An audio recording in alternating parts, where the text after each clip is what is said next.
This News Update is brought to you by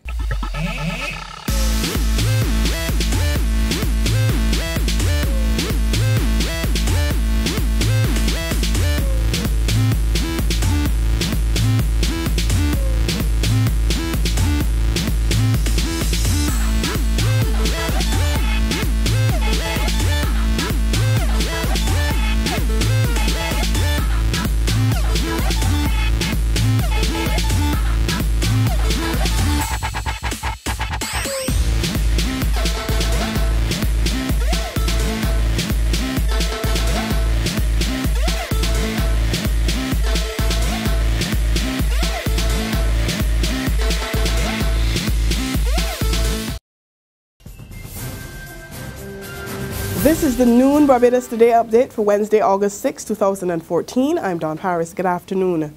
Calypso Monarch Ian Webster is lashing back at critics of his Karaoke Song. Immediately following Webster's victory on Saturday night, former monarch John King told Barbados Today that while he didn't have anything personal against the performer, he felt the judges made a bad decision in awarding him the Piccadilly Crop Crown this year. King was particularly concerned that the winning song included several borrowed lyrics from a number of well-known international songs. But Webster says it's surprising to him to hear how much controversy is surrounding his victory, since 10-time monarch RPB was the only one who had expressed concerns to him going into the competition. Interestingly enough, the person said that they're my friend and they love me. They have my phone number also. They know where I live. And not once did they ever say anything to me. I can say though, red plastic bag did say to me, Ian, I don't want to tell you what to do, but for me, I think that there's a measure of risk involved in performing the Karaoke Song finals. Bag did that. He called me one side and he did that.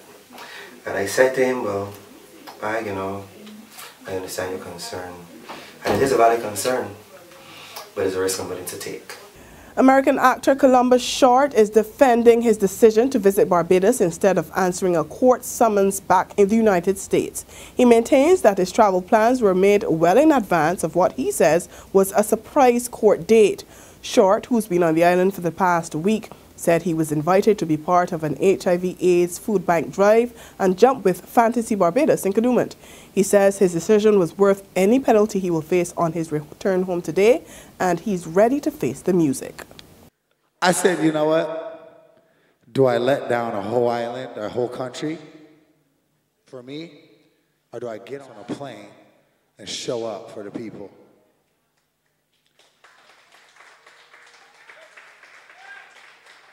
So, if by chance I'm in jail when I go back to America, I'm going to tell you right now, it was worth it. In other news, cases of bullying are severely underreported in Barbados, and a new campaign has been launched to reverse this. Supreme Counseling and Sheraton Center are teaming up to raise awareness about the problem, which they say affects schools, businesses and the home.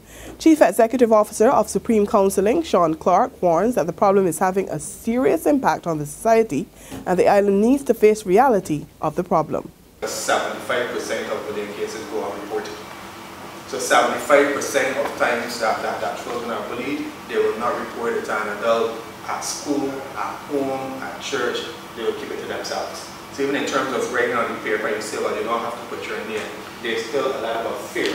And sometimes the bully or the person exhibiting the bullying behaviors would have done such a wonderful job as intimidating the target of bullying that even in the absence of that person, they find it difficult to put on the paper, I am a target of bullying, especially when it comes to the males.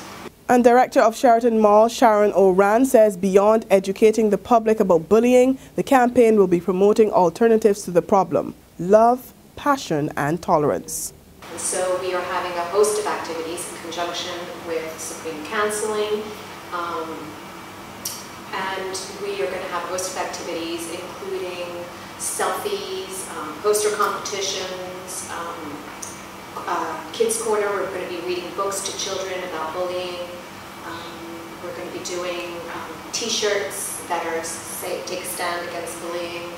We're going to have wristbands that will be given out. There'll be a lot of giveaways, but there'll also be places where people can come and get information and learn more about this important topic in our society.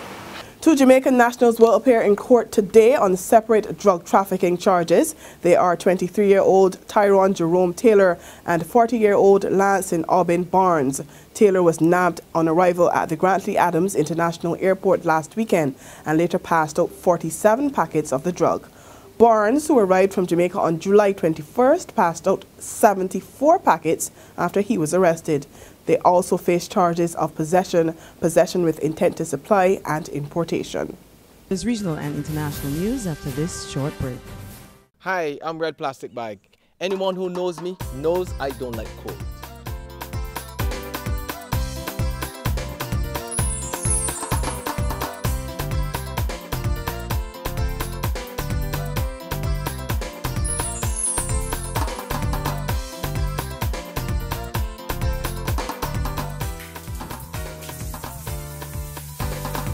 Sunshine reigns in my country. I love it. Catch the sun power. To the region now, Suriname records its biggest drug bust for the year. Lawmen intercepted 50 kilograms of cocaine with a street value of €2 million at the international airport. The authorities report that the drug was hidden in a refrigerated container with ground cassava and it was destined for the Netherlands. Police say they have detained 1 man in connection with the find.